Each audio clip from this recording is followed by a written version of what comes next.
Sound.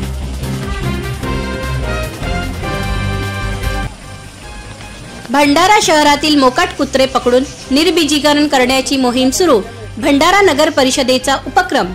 Bhandara शहरात मोकाट कुत्र्यांनी धुमाकूळ घातला असून शहरात जाणाऱ्या येणाऱ्या लोकांवर हे कुत्रे धावत असतात. तर काही लोकांना या मोकाट कुत्र्यांनी चावा सुद्धा घेतला असल्याने आता या कुत्र्यांचे निर्बीजीकरण करण्याचे काम नगर परिषदेने युद्ध पातळीवर सुरू केले असून शहरातील जवळपास 100च्या वर कुत्र्यांचे निर्बीजीकरण करण्यात आले आहे. भंडारा शहरात मोकाट कुत्र्यांचा वावर असल्याने हे कुत्रे येणाऱ्या जाणाऱ्या नागरिकांवर धावत असतात. काही दिवसांपूर्वी शहरातील 10 लोकांना या भटक्या कुत्र्यांनी चावा सुद्धा घेतला होता. पायी जाणारे, मोटरसायकल्सवर किंवा लहान मुले अंगणात खेळत असताना त्यांच्यावर मोकाट कुत्रे धावत असून शहरातील नागरिकांमध्ये भीतीचे वातावरण पसरत होते. त्यामुळे नागरिकांनी नगर परिषदेला मोकाट कुत्र्यांचा बंदोबस्त करण्याची मागणी केली होती. त्यामुळे नगर परिषदेने मोकाट कुत्रे पकडून त्यांना निर्बीजीकरण करण्याची मोहीम सुरू केली आहे. भंडारा नगर परिषदेने मोकाट कुत्रे पकडून त्यांना निर्बीजीकरण करण्याचे काम पीपल फॉर ॲनिमल या संस्थेला दिले असून त्यांची टीम शहरातील भटक्या कुत्र्यांना पकडून एका इमारतीत नेऊन कुत्र्यांना निर्बीजीकरण करण्यात येत आहे. निर्बीजीकरण झाल्यानंतर कुत्र्यांचा प्रसार होणार नाही व निर्बीजीकरण झाल्यावर कुत्र्यांमध्ये संयम दिसून येतो व त्यांचा अग्रेसिव्हपणा राहत नाही. त्यामुळे हे कुत्रे कुणाचा चावा सुद्धा घेणार नाही.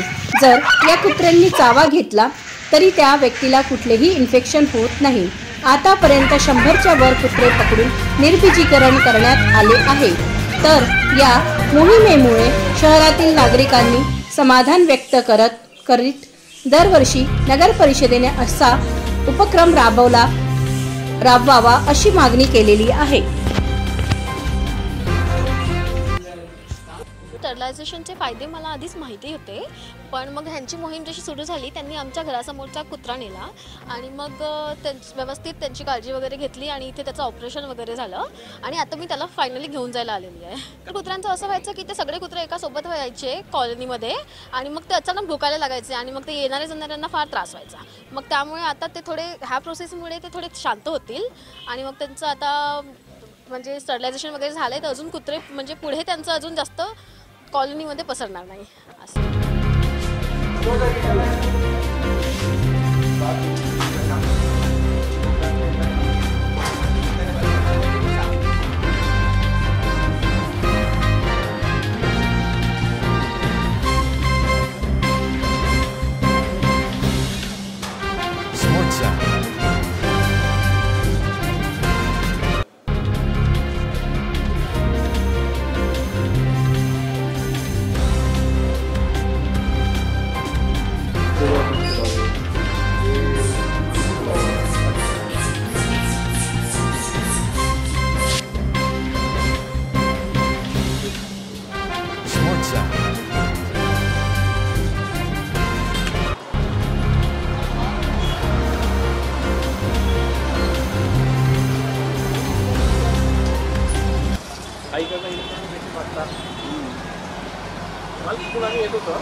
हे जे लहान मुलं वगैरे होते त्यांच्या मागे हे कुत्रे धावताना दिसत होते आणि त्याच्यामुळे त्यांच्या मनामध्ये भीती निर्माण होत होती. आम्हालाही देखील त्यांची भीती निर्माण होत होती.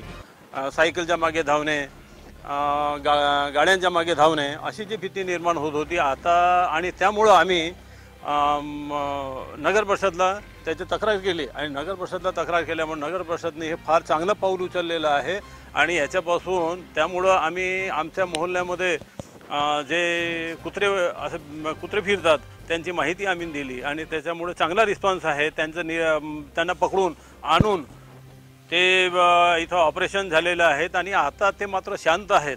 ते कोणत्याही ॲग्रेसिव्हपणे असं कोणत्याही मुलांवर होत नाही. तसंच पाऊल दरवर्षी नगर परिषदनं उचलायला पाहिजे जेणेकरून हे कुत्र्यांचं थोडंसं प्रसार कमी होईल.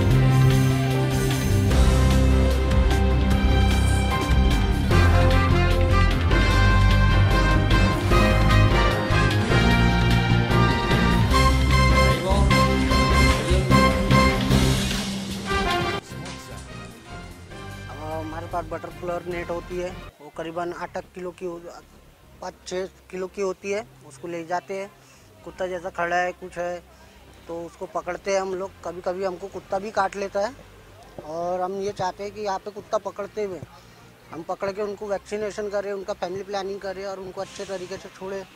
हम उनको पकड़ के लाते हैं, यहाँ पे उनको दोनों टाइम खाना देते हैं, राइस बनता है, चिकन मटन बनता है और यहाँ पे हम लोगों की मदद करने के अनुसार भी और भी काम करें। जो जगह से हम पकड़ते हैं वही जगह में हम ले जाके उनको बराबर उनके स्थान पे छोड़ते हैं। तर एक 3 दिवसांमध्ये म्हणजे 4 दिवस झालेत, 4 दिवसांमध्ये आपण एक अंदाजन 100 कुत्र्यांचे निर्बीजीकरण केलेलं आहे। नाही याच्यामध्ये असं आहे की आपण इथं ओव्हरी एस्टेक्टॉमी करतो फिमेलमध्ये, तर फिमेलमध्ये ओव्हरीसहित त्याची बच्चेदानी काढल्या जाते। तर याच्यामध्ये काय आहे की त्यांची जी इस्ट्रस सायकल आहे ती बंद होऊन जाते। दुसरं हे आहे की ज्या त्यांचा जो सेक्शुअल ॲक्टिव्हिटीचा जो पिरियड असतो तो 9 ते 10 दिवसांचा असतो। तर 9 ते 10 दिवस ती फिमेल जी असती ती ॲक्सेप्टन्स लेवलला असते, तर त्यानुसार तिच्या मागे भरपूर मेल लागलेले असतात। तर मग इन बिटवीन फायटिंग त्यांच्यामध्ये वाढते। जेव्हा आपण यांची शस्त्रक्रिया करतो तर यांची परत सायकल येत नाही आणि आपण ज्यावेळेला शस्त्रक्रिया करतो त्यानंतर सोडायच्या वेळेस आम्ही त्यांना अँटी रॅबिजचं लसीकरणही करतो। तर त्यानुसार त्याचे 3 वर्षाची व्हॅलिडिटी असते, म्हणजे इंडियन कंडिशनमध्ये त्याला 1 वर्ष आपण व्हॅलिडिटी आहे असं म्हणतो। जर तो कुत्रा चुकून कोणाला चावला तर कोणाला त्रासही होणार नाही। दुसरं आम्ही या ठिकाणी त्यांचे डिवर्मिंगही करतो, जे स्किन डिसीज असतात म्हणजे खास करून मेंज इन्फेक्शन जे आहे त्या संदर्भात आम्ही त्यांना इथं इंजेक्शन लावलं जातं। 3 दिवस आम्ही त्यांना आमच्या अंडर ऑब्झर्वेशन ठेवतो। त्याच्यामध्ये असं आहे की ओव्हरी जे मेल असतात त्यांचं आम्ही टेस्टिकल्स काढून देतो। तर त्याच्यामध्ये काय होतं की जेव्हा टेस्टिकल काढल्या जातात तर हा मेल प्रोड्युसिंग हार्मोन जो असतो मेल बिहेवियरचा, जे ॲग्रेसिव्ह म्हणा आहे, परत त्याच्यामध्ये रोमिंग बिहेवियर आहे किंवा मग हे युरिन मार्किंग करणे आहे। त्याच्या व्यतिरिक्त काही वेळेस असं होतं की ते गाड्यांच्या मागे धावणारे जे असतात ते त्यांचं प्रमाण कमी होऊन जातं। दुसरं हे आहे की त्यांची बॉडी स्टेटस जे आहे, हेल्थ जे आहे ती वाढल्या जाते।